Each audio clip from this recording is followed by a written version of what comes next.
할렐루야. 네, 오늘도 우리와 함께 하실 주님을 기대하고 믿습니다.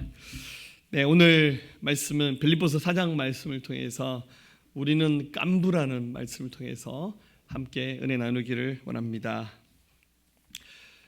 깐부라는 말 뜻을 아시는 분도 계실 것 같고 모르시는 분도 더러 계실 것 같습니다.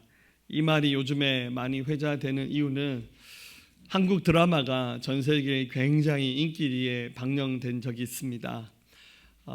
넷플릭스라는 곳에 상영된 한국 드라마 시리즈인데 드라마 이름이 오징어 게임입니다. 여러분 가운데 이 드라마를 보신 분도 계실 것 같고 안 보신 분도 계실 것 같은데 내용은 좀 굉장히 폭력적이고 좀 잔인한 면이 덜어 있습니다. 그래서 아이들에게 보라고 권하기는 좀 그렇습니다. 그러나 이 드라마가 주는 메시지는 굉장히 묵직한 면도 있습니다. 이 영화의 출연자 중에 오일남이라고 하는 역을 맡은 원로 배우의 이름이 오영수 씨입니다. 바로 이분이 오영수 씨인데요.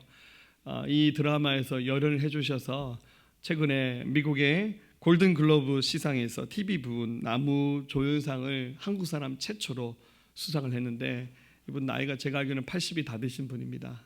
굉장히 높은 연세에 열연해 주셔서 이 드라마의 그 흥을 아주 빛나는 역할을 해주셨던 것 같습니다.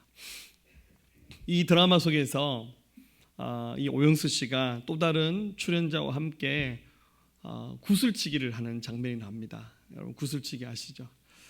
구슬치기를 할 때 이제 너랑 나랑 서로 같은 편을 먹게 됐다는 의미로 쓰는 말인데 그게 바로 깐부란 말입니다. 그래서 이 드라마에서 오영수 씨가 굉장히 목소리 보이스가 좀 저음이신데 우리는 깐부잖아 이렇게 말하십니다. 제가 연습을 좀 했는데 잘 안 되네요. 우리는 깐부잖아 이렇게 말합니다. 그래서 드라마 내용하고는 전혀 상관이 없는데 깐부라는 말이 굉장히 울리면서 제 마음에 와닿았습니다. 그래서 제가 언젠가는 설교 제목을 깐부로 한번 해야겠다 이 생각했는데 그날이 바로 오늘입니다. 깐부라는 말 뜻은 친한 단짝 친구, 짝꿍, 깐부, 깐보, 가보, 가보라는 뜻입니다. 그래서 80년대 우리나라에 영화로 한번 만들어졌던 깐보라는 영화 있었죠. 그도 이 깐부란 말과 같은 말이고 우리 경상도에서는 깐부란 말 잘 안 쓰고요. 어렸을 때 딱지치기 하다가 친구랑 야 니 거 내 거 같이 합쳐서 우리 같은 편 하자 할 때 제 기억에는 우리 가보 맺자 이런 말 썼던 것 같아요.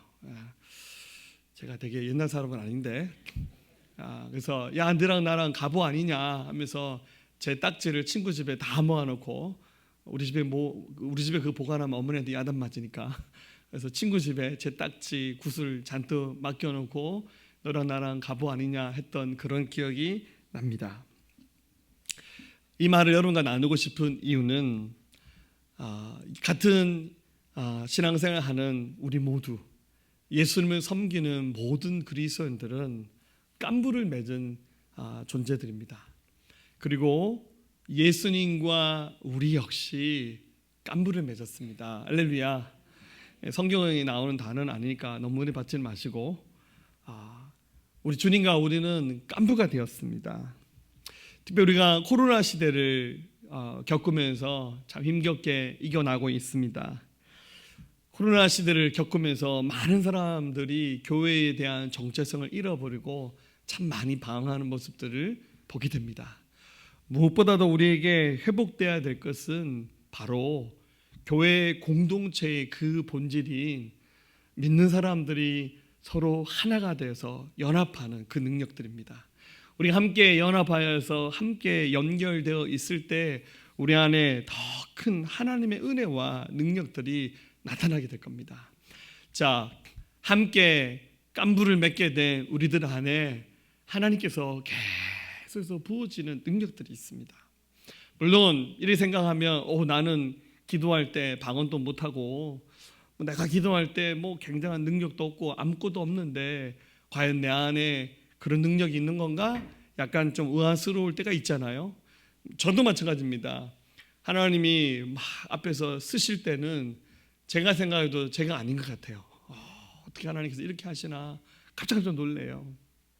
그러나 주님이 쓰시는 그런 순간들이 다 지나고 저도 한 사람의 그리스도인으로, 한 개인으로 저희 자리에 내려왔을 때 보면 우리 굉장히 약해요. 연약하고 부족합니다. 그러나 또 주님께서 당신의 일을 할 때는 또 나타나셔요. 너무너무 신기하고 너무너무 희한한 그 비밀이 이 속에 담겨져 있는 것 같아요. 자, 한번 사진을 보여드릴 텐데요. 꽃입니다. 아름답죠? 자, 아름답죠? 예, 여기 함정 있는 거 아니에요? 자, 근데 사실은 이 꽃은 가짜 꽃입니다. 이 꽃은 좋아합니다. 너무 잘 만들었죠? 진짜처럼 보이죠? 이런 비슷한 경험이 있었는데 솔로몬 왕에게 아프리카 스바 여왕이 찾아와서 퀴즈를 냅니다. 스바는 이제 지금의 에티오피아를 말하고 성경에 여왕 이름이 안 나와 있는데 역사가들 말하기를 비르크스라는 여왕이었다라고 추측을 합니다. 그가 두 가지 꽃을 가지고 왔는데 하나는 진짜 꽃이고 하나는 정말 진짜처럼 생긴 가짜 꽃이었어요. 그래서 솔로몬에게 당신 만져보지 않고 이 중에서 진짜 꽃이 어느 걸 찾아봐라고 그렇게 말합니다. 그래서 솔로몬이 미소를 지으면서 창문을 열었는데 그 창문으로 나비가 들어와서 날더니 진짜 꽃이 앉는 거예요. 왜 그렇습니까? 둘 다 똑같이 아름답고 화려한데 진짜 꽃에는 생명이 있잖아요. 생명이 있는 곳에는 향기가 있는 거예요. 그래서 나비가 가짜 꽃에는 날아가지 않는 거예요. 여기 있는 꽃 여러분 진짜 꽃입니다. 할렐루야. 비싼 겁니다. 할렐루야. 여러분들이 헌금해서 섬기시는 거잖아요. 예, 여러분 진짜의 그 아름다움은 겉모양의 화려함이 아니라 그 속에 담겨져 있는 생명, 진한 향기지 않습니까? 우리 다 예수 믿는 사람들입니다. 우리 한 사람 한 사람 두고 봤을 때는 많이 부족해요. 그래 여러분들 서로 깐부 맺으셔서 서로 연합하고 하나가 될 때 그 속에 담겨있는 진짜 능력이 빛을 발하는 겁니다.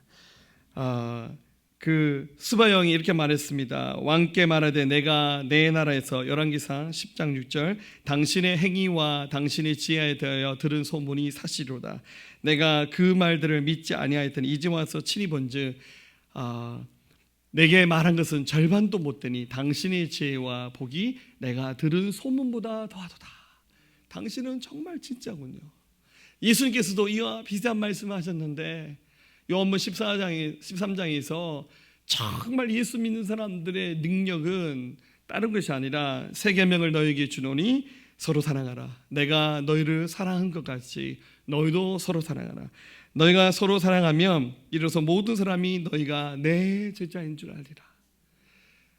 진짜 예수님 믿는 사람의 참다운 능력은 그 속에 있는 그 에너지들, 그 믿음을 끌어올려서 사랑할 때 그것이 당신들이 진짜 제자인 것을 증명해 보이는 가장 훌륭한 척도 가치가 된다는 겁니다.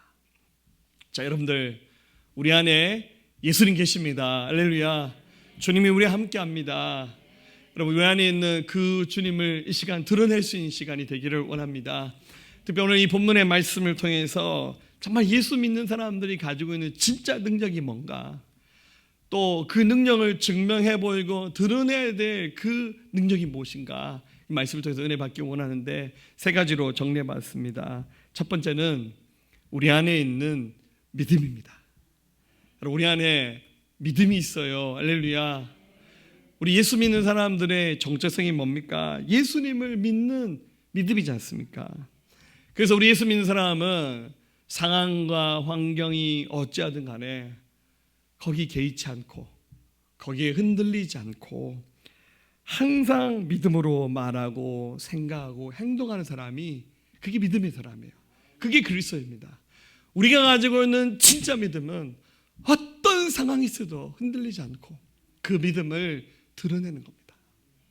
바울도 이렇게 고백합니다. 8절에 같이 읽어볼까요? 그처럼 형제들아 무엇에든지 참되며 무엇에든지 경건하며 무엇에든지 오르며 무엇에든지 정결하며 무엇에든지 사랑받을 만하며 무엇에든지 칭찬받을 만하며 무슨 덕이 있든지 무슨 기림이 있든지 이것들을 생각하라. 바울이 뭐라 말합니까? 무슨 일이지 간에 어떤 상황에 있어도 간에 참된 진실한 믿음을 드러내라고 그렇게 말합니다. 그럼 저도 이렇게 농담하는 거 좋아합니다. 분위기를 좀 부드럽게 만들 수 있잖아요. 위트 있는 것은 얼마나 좋습니까? 근데 여러분들 결정적인 순간에는 우리 항상 진실해야 돼요. 바울이 말합니다. 9절에 너희는 내게 배우고 받고 듣고 본바를 행하라. 그리하면 평강의 하나님이 너희와 함께 계시리라. 배우고 받고 듣고 본바가 뭡니까? 그게 다 믿음이잖아요. 이 빌립보서 우리 앞부분을 지금 나누지 않았지만 이 말씀 전체를 통틀어서 가르치는 것이 뭡니까? 믿음이에요. 여러분들 주일마다 이렇게 여러 주제의 말씀들, 다양한 본문의 말씀들을 가지고 여러분과 함께 나누지만 결국 우리가 믿음의 사람이기 때문에 우리 믿음 떨어지지 않기 위해서 이 말씀을 먹고 마시는 거 아니겠습니까? 우리의 모든 본질은 믿음입니다. 그러나 우리가 사는 시대가 만만치는 않아요. 세상이 굉장히 빠르게 바뀌고 있고 정말 예측을 할 수 없는 일들이 굉장히 많이 일어납니다. 대통령 선거도 곧 다가왔는데 여러분들 누구를 지지하시는지 잘 모르겠습니다. 저한테 누구 지지하냐 묻지 마세요. 할렐루야. 선거법 위반으로 잡혀갑니다. 누가 되든지 간에 정말로 하나님께서 세우신 분이 이 나라의 대통령 되었으면 좋겠어요. 이 어렵고 힘든 서로 막 극과 극을 달리는 것 같아요. 서로 반대편 사람도 좀 서로 인정해주고 용납도 해주고 품을 수 있고 우리 대한민국을 새롭게 이끌어갈 수 있는 그런 리더가 세워졌으면 하는 간절한 바람입니다. 그러나 여러분들 이 땅의 대통령이 우리가 가지고 있는 모든 문제를 해결해 줄 수는 없어요. 아무리 지혜롭고 현명하고 탁월한 힘 있고 그런 능력이 있다 하더라도 이 땅에 완전한 그런 하나님의 정의와 공의가 이루어진 나라를 세운 것은 불가능한 것 같아요. 이럴 때일수록 더 필요한 것이 바로 믿음인 것 같습니다. 복잡한 세상, 해답이 없는 세상 속에서 중심을 지켜가야 됩니다. 예, 우리 성도님들이 다 훈련을 잘 받으셔서 이렇게 중요한 일들 결정하고 어려운 순간마다 저한테 이렇게 많이 물어보세요. 또 저를 존중해 주시고 하니까 너무 감사하죠. 그런데 좀 쉬운 퀴즈를 저한테 내시면 제가 얼마나 좋을까요? 이게 딱 들으면 한 번만에 분별을 딱 와서 조사님 그거 하지 마요.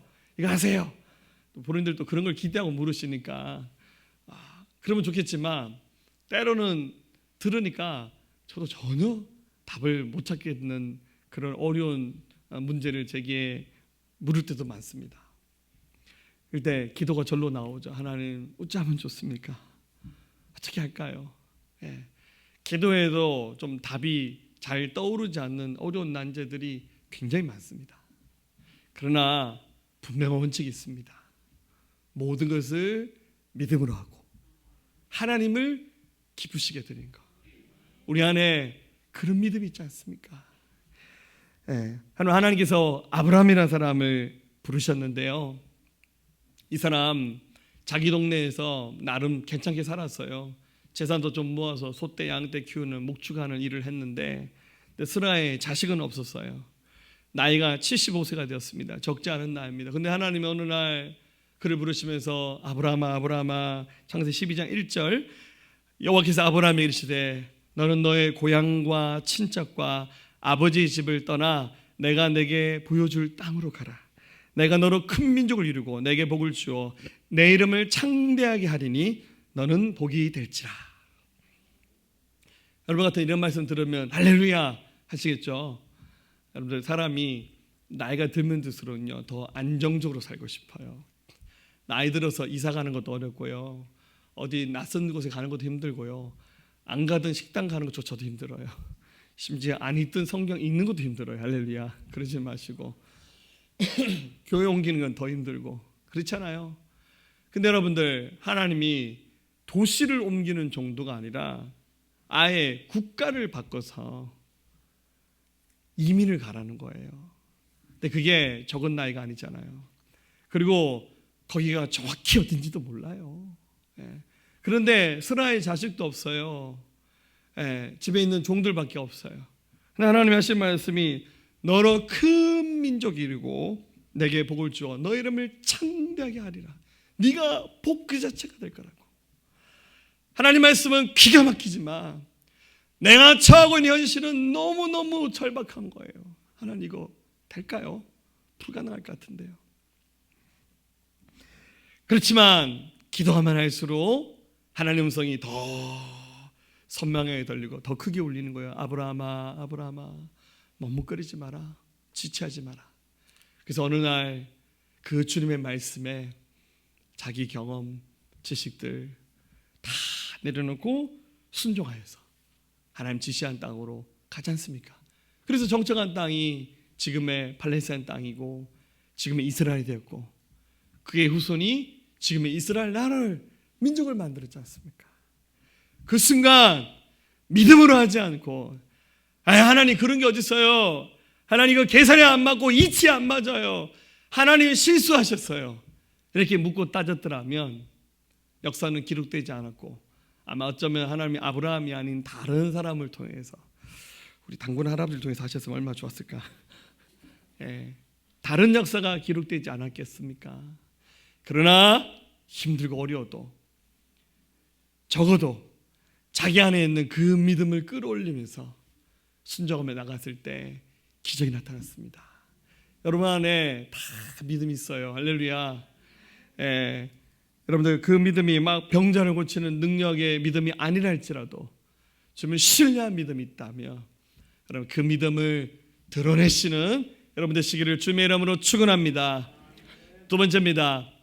우리가 드러내야 될 믿음은 우리가 드러내야 될 능력은 바로 자족입니다. 이 자족이라는 말은 스스로 족하게 여기는 마음을 말하는 겁니다. 우리가 가지고 있는 능력은 우리의 능력이 아니라 주님의 능력이잖아요. 우리의 능력으로 뭘 하려면 안 되는 게 너무 많아요. 부족한 것이 너무 많습니다. 그래서 내 능력으로 자꾸만 하려고 하면 여러분들 우리 마음이 너무 힘들어요. 그런데 주님은 우리를 향해서 계속 된다고 말씀하시고 할 수 있다고 말씀하세요. 근데 그 주님의 능력에도 착각하면 안 될 것이 있습니다.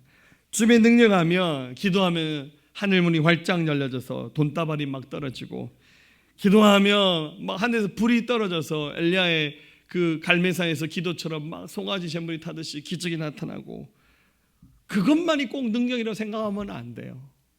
물론 때마다 기가 막힌 그런 은혜를 주시기는 해요. 우리 어제 우리 학생들 데리고 여기서 전도했거든요. 우리 학생들 스쿨 하면서 교회 앞에서 버스킹 예배 드리면서 했는데 제가 정말 청소년들 대상으로 설교할 때마다 시험에 들어요. 일주일 만에 딱 오면 애들 다 이렇게 거의 막 정신 영혼이 뭡니까 빠져나간 이탈 상태로 와요. 찬양할 때 고기 다 숙이고 있고 설교 시간에도 이 인간들 데리고 나가서 전도 되겠나 속으로. 근데 또 막상 나가니까 애들 굉장히 잘하더라고요. 우리 애들은 아주 실전이 강해요. 할렐루야. 나중에 애들 피드백 보니까 전도가 너무 재밌었어요. 이럴 줄 몰랐어요. 애들이 여기 나가서 어제 애들 12명이죠. 그리고 우리 선생님들하고 막 스태프들 같이 막 하는데요. 뭐 길거리 지나가신 분들이 감동 받으셨는지 어제 지나가는 어떤 분이 차를 세우더니만 지갑을 열어서 10만 원을 주더라고요. 이거 애들 간식 사주세요. 또 어떤 지나가신 분이 과자를 이만큼 사주시고 음료수 사주시면서 너무 기특하다면서 감동받았다고. 우리 사실 애들 하기 싫어서 억지로 시간 안에 시켰는데 우리끼리 하는 말이에요. 야 정말 너무너무 주님 감사하다 이 생각이 들었어요. 여러분 우리가 가지고 있는 능력은 아무것도 아니에요. 주님의 능력이 큰 거예요. 바울은 말합니다. 13절에 내게 능력 주신 자 안에서 내가 모든 것을 할 수 있다고. 근데 이 능력을 오해하면 이런 거예요. 막 기도하면 권능이 나타나고 막 능력이 나타나고. 아까 제가 그 얘기 왜 했냐면 어제 날씨가 너무 좋았어요. 어제 비 올 수도 있다 그랬는데 주님 함께 하시면서 어제 그 순간에 함께 하시더라고요. 근데 여러분들 늘 그런 기적이 나타나지는 않아요. 정말 메마른 사막길을 통과하는 느낌이 들 때가 있어요. 주님 내 기도 듣고 계신 게 맞나? 내가 주님 손에 붙들려가는 게 맞나? 막 이런 느낌이 훅 들어오면서 막 마음에 두려움이 엄습할 때도 있다니까요. 그런데 예수님께서는 굉장히 많은 기적들을 공생의 기간 동안 보여주셨어요. 그래서 많은 사람들이 착각하면서 예수님 따라왔거든요. 예수님 따라가면 병도 낫고, 예수님 따라가면 배고픔도 해결하고, 막 예수님 따라가면 인생의 모든 악과 고통의 문제를 다 해결할 줄 알았어요. 근데 예수님이 그렇게 따라온 사람들 향해서 이렇게 초친 얘기를 하세요. 요한복음 6장 26절에 예수께서 대답하여 이르시되 내가 진실로 진실로 너에게 이르노니 너희가 나를 찾는 것은 표적을 본 까닭이 아니요 떡을 먹고 배부른 까닭이로다. 이 표적이라는 말은 내가 하나님의 아들인 것을 확인하는 것을 보고 따라온 것이 아니라 너희 다 모두 다 떡 먹고 배불러서 따라온 거 아니냐고. 예수님은 그거 인정하지 않으셨어요. 여러분, 우리가 예수님 따라간 이유가 오늘 내 삶에 엄청난 기적이 나타나고 막 능력이 나타나고 막 주님 막 채워지는 기적을 경험하는 거 너무 감사하잖아요. 근데 그게 우리가 예수님을 따라가는 본질적인 이유는 아니에요. 주님 우리에게 생명 주셨고 우리 아버지시니까 그분이 너무 무서우니까 따라가는 거예요.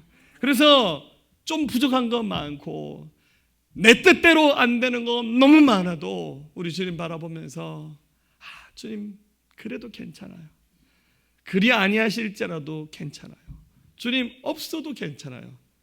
그럼 그게 우리가 주님 앞에 보여야 될 진짜 능력 아닙니까? 바울이 말합니다. 11절 12절 내가 궁핍함으로 말하는 것이 아니라 어떠한 형편에든지 나는 자족하기를 배웠노니 나는 비천에 처할 줄도 알고 풍부에 처할 줄도 알아 모든 일 곧 배부름과 배고픔과 풍부와 궁핍에도 처할 줄 아는 일체의 비결을 배웠노라. 정반대 얘기를 하잖아요. 비천과 풍부, 배부름과 배고픔, 그죠? 있으나 없으나 전혀 그것이 자기의 인생을 흔들어 놓지 않았다는 거예요. 우리는 굉장히 얄팍하거든요. 있어야 돼요, 그죠? 해결돼야 돼요. 내가 원하는 대로 돼야 주님 멋지다고 최고라고 이렇게 말하는데 아닙니다, 여러분들. 없어도 부족해도 내 뜻대로 되지 않아도 여전히 주님 계시고 내가 여전히 주님 사랑받는 자이고 그분이 우리 아버지시잖아요. 그래서 주님 괜찮아요. 없어도 괜찮아요. 부족해도 괜찮아요. 그 자족하는 마음, 이것이 진짜 능력입니다. 여러분 한번 생각해 보세요. 다 채워지고 내가 원하는 대로 다 응답되고 그것이 과연 행복일까요? 여러분 그러면 죄송하지만 버릇 나빠집니다. 여러분들 자식들이 엄마 이것도 사주세요, 아빠 이것도 사주세요, 이거 해주세요, 저거 해주세요. 마음 같아서 다 해주고 싶죠. 여러분들 자식들이 달라는데 싫어하는 부모가 누가 있어요? 그러나 진짜 사랑하는 부모라면 자식이 해달라는 거 다 해주지 않아요. 해주면 자녀에게 독이 될 것이 분명한 것이라면 안 주는 거예요. 스스로 자립심을 길러야 하고 독립심을 길러야 되고 스스로 인생을 개척해야 되는 순간에는 안 도와주는 거예요. 여러분들 자식들에게 유산 많이 남겨주지 마세요. 할렐루야.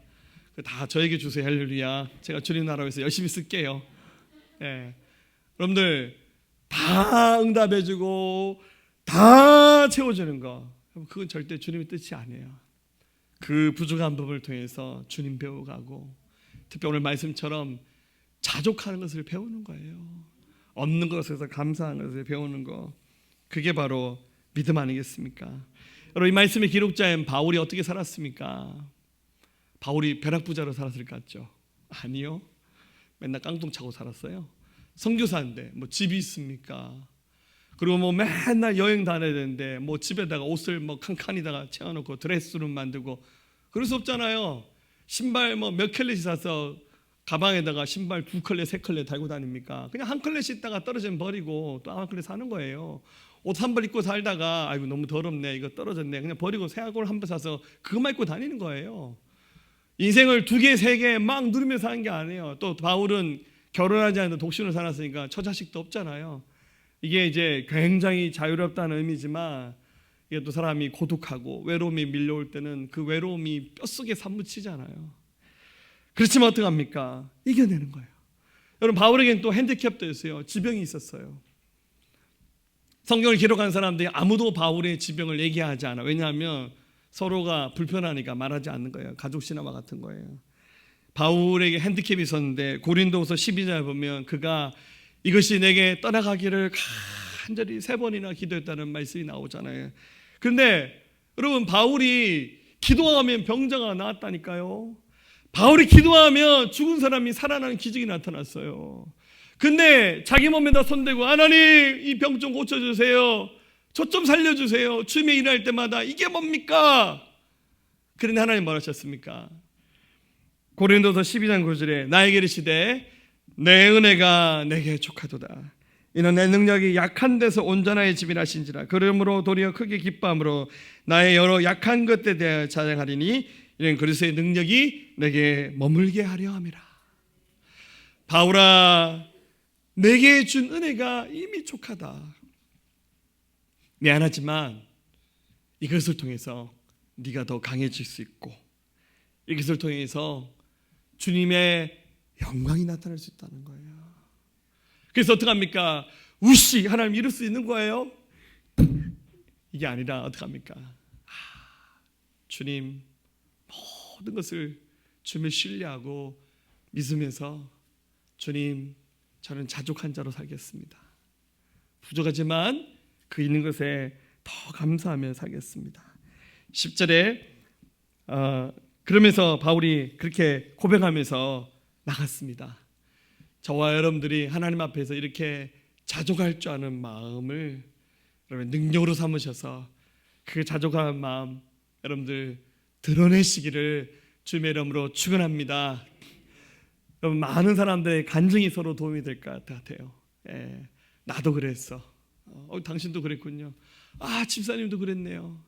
서로 깐부를 맺었으니까. 우리 너무 잘난 것을 많이 간증하면 시험 들어요. 근데 없는 거를 더 많이 간증하고 더 드러내는 것이 더 축복이 되는 것 같아요. 마지막 3번째입니다. 우리가 드러내야 될 능력은 감사입니다. 믿음으로 우리의 필요를 채워주실 것을 감사하는 것. 그래서 여러분들 미리 감사하는 것은 진짜 믿음입니다. 누구에게 감사하냐면 우리 주님께 감사하고, 그리고 주님이 이렇게 채워주실 때는 주님이 천사를 통해서 역사하기도 하지만 그런 경우보다는 대부분 어떻게 합니까? 누군가의 손을 통하여서, 누군가의 발품을 통해서 주님이 이렇게 채워주시잖아요. 그래서 그 채워주시는 사람이 주님이라 생각하고 감사하는 거예요. 바울이 말합니다. 15절 16절 빌립보 사람들아 너희도 알거니와 복음의 시초에 내가 마게도냐를 떠날 때 주고받는 내 일에 참여한 교회가 너희 외에 아무도 없었느냐. 데살로니가 있을 때도 너희가 한 번뿐 아니라 2번이나 나의 쓸 것을 보내도다. 그러니까 바울이 선교 사역을 하면서 어느 교회 담임 사역이 아니니까 누군가가 이렇게 선교비를 조금씩 보내주지 않으면 사역비가 모자랐겠죠.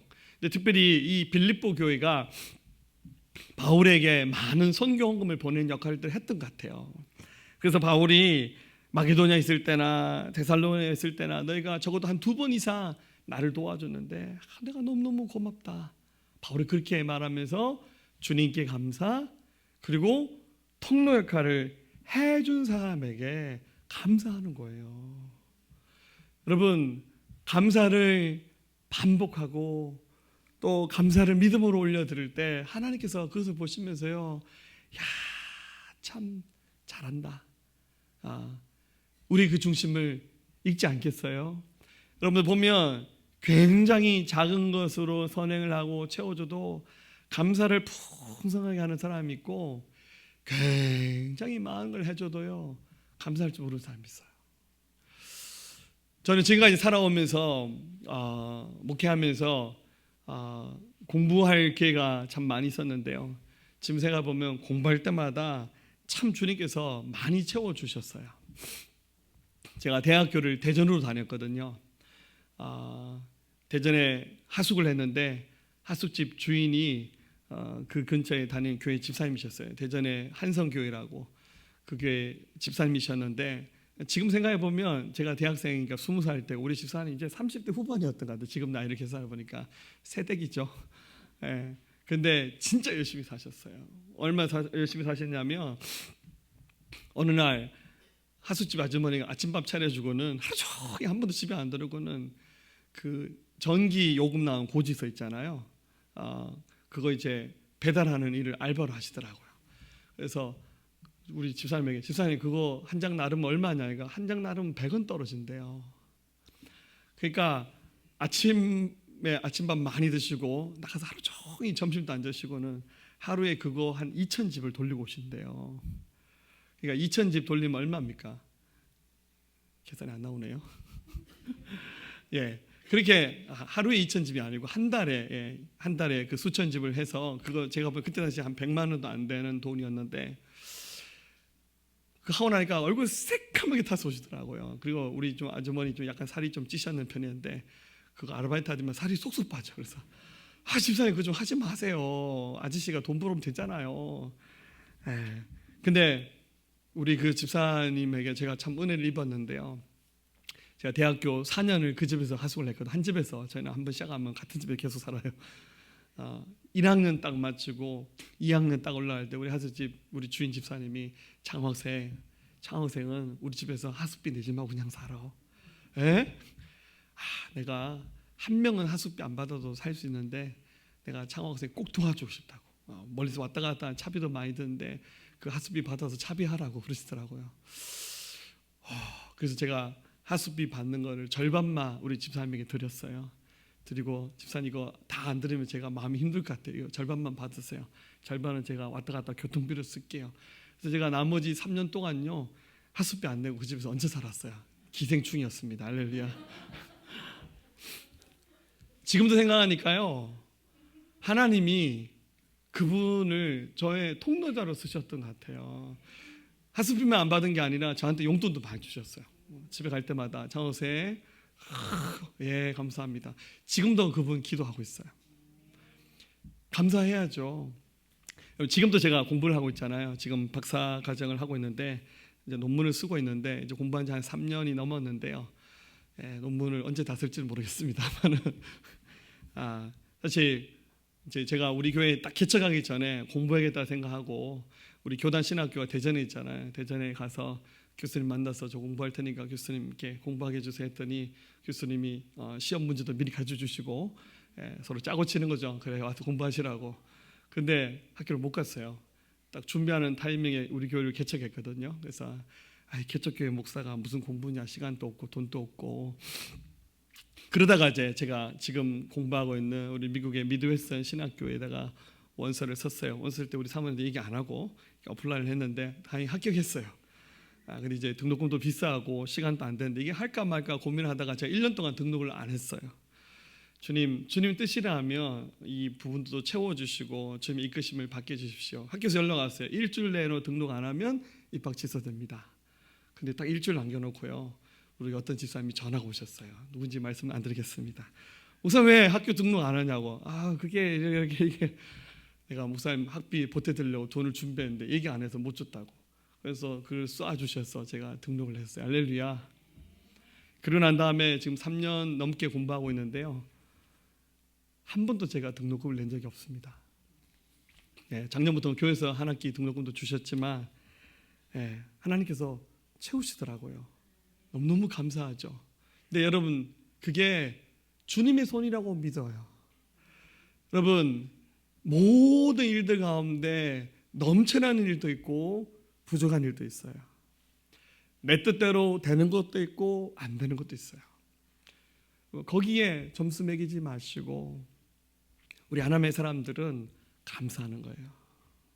왜냐하면 지나고 나면 꼭 내 뜻대로 됐던 것보다 주님의 뜻대로 됐던 것이 훨씬 더 아름다웠고 그게 훨씬 더 좋은 결과를 가져왔지 않습니까?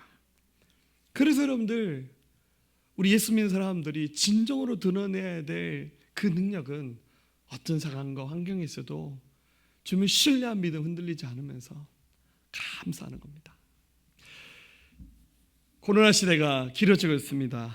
이제 확진자 폭발입니다. 근데 너무 감사한 것은 중증 환자가 많이 줄어든다는 뉴스가 나오면서 숫자는 늘어나지만 그냥 이제 감기처럼 지나갈 것 같아요.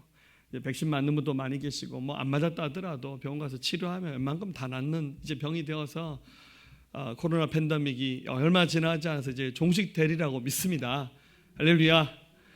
근데 이제 문제는 이 시기를 거치면서 굉장히 많은 사람들이 교회를 잃어버렸다는 거예요. 온라인 예배가 너무 길어지다 보니까 교회를 잃어버리고 방한 사람들이 너무 많아요. 알고 보면 예수님을 잃어버린 거예요. 여러분들 다 회복하셔야 돼요. 회복할 수 있는 방법이 여러 가지가 있지만 오늘 이 말씀의 주제처럼 우리가 서로 하나가 되어서 우리가 서로에게 깐부가 되어주시는 거예요. 할렐루야. 자, 한번 따라합시다. 우리는 깐부니까. 여러분들 믿음 부족하고 연약하고 휘청인 사람이 있다면 그 사람 붙잡아 주시고 손잡아 주십시오. 그리고 주님과 연합하는 삶, 교회와 연합하고 주님의 능력을 나타내는 삶을 살아가면서 여러분들 어떤 상황과 환경에서도 이겨내는 믿음으로 우리 주님께 영광이 되시는 여러분 되시기를 원합니다. 우리 마지막으로 13절 말씀 다시 한번 고백하겠습니다. 내게 능력 주시는 자 안에서 내가 모든 것을 할 수 있느니라. 아멘. 이 하나님의 은혜가 저와 여러분들에게 주시는 축복의 말씀 될 수 있기를 주님의 이름으로 축원합니다. 우리 하나님이 이 땅에 떨어져 하나님이 이 땅에 떨어져 죽으면 많은 열매를 맺고 생명을 얻게 되리라. 기꺼이 날 버리고 주 위에 죽으면 놀라운 부흥의 역사 주가 이루시리라. 하나님이 이 땅에 떨어져 죽으면 많은 열매를 맺고 생명을 얻게 되리라. 기꺼이 날 버리고 주 위에 죽으면 놀라운 부흥의 역사 주가 이루시리라. 주여 내 생명 받아주소서. 받아주소서. 이 땅에서 거짓이랄 되어 생명의 열매를 맺으리.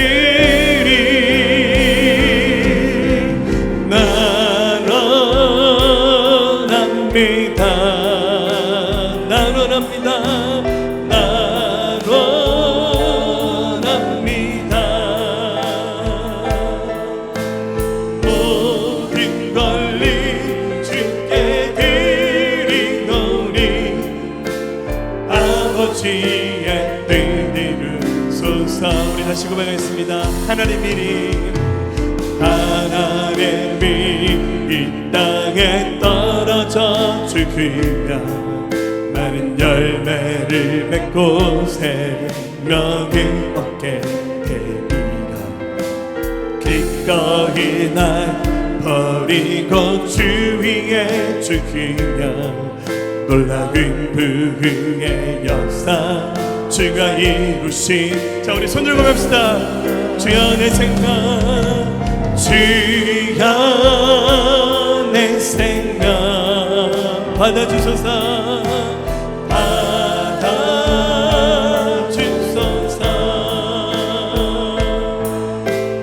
이 땅에서 거짓이랄 되어 생명의 열매를 맺으리. 나노랍니다.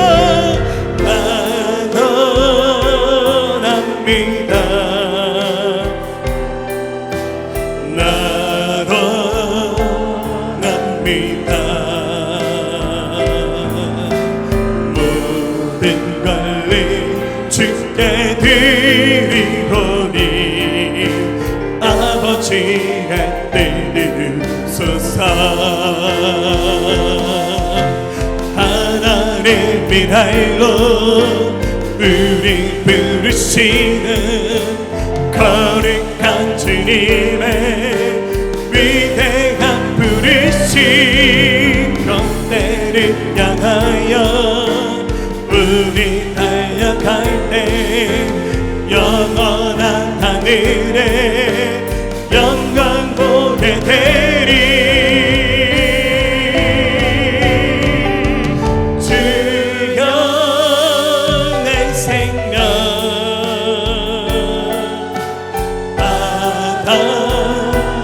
받아주소서. 이 땅에서 거짐이 갈되어 생명의 열매를 맺으리. 난 원합니다 주님, 난 원합니다. 모든 권리 주께 드리오니 아버지의 뜻을 이루소서. 모든 권리 주께 드리오니 모든 권리 주께 드리오니 아버지의 뜻을 이루소서. 아버지의 뜻을 이루소서. 아버지의 뜻을 이루소서. 아멘. 우리 아버지 하나님 감사합니다. 그럼에도 불구하고 항상 감사하게 하시고, 그럼에도 불구하고 자족하게 하시고, 그럼에도 불구하고 믿음으로 말하고 순종하는 자들 되기를 원합니다. 주여, 이 어지럽고 험난한 세상 우리가 승리하기를 원합니다. 주님, 우리 손 절대 놓지 않습니다. 그 손 붙잡고 나갈 때 어둠의 권세가 떠날 것이고 우리 삶의 모든 고통의 문제가 예수의 이름으로 풀어질 것을 믿습니다. 승리하는 하나님의 사람, 하나님의 교회가 되게 하시고 영적인 깐부처럼 함께 연합하여 하나 되는 교회가 될 수 있도록 성령님 도와주옵소서. 감사합니다. 예수님의 귀하신 이름으로 함께 기도하였습니다. 아멘. 할렐루야.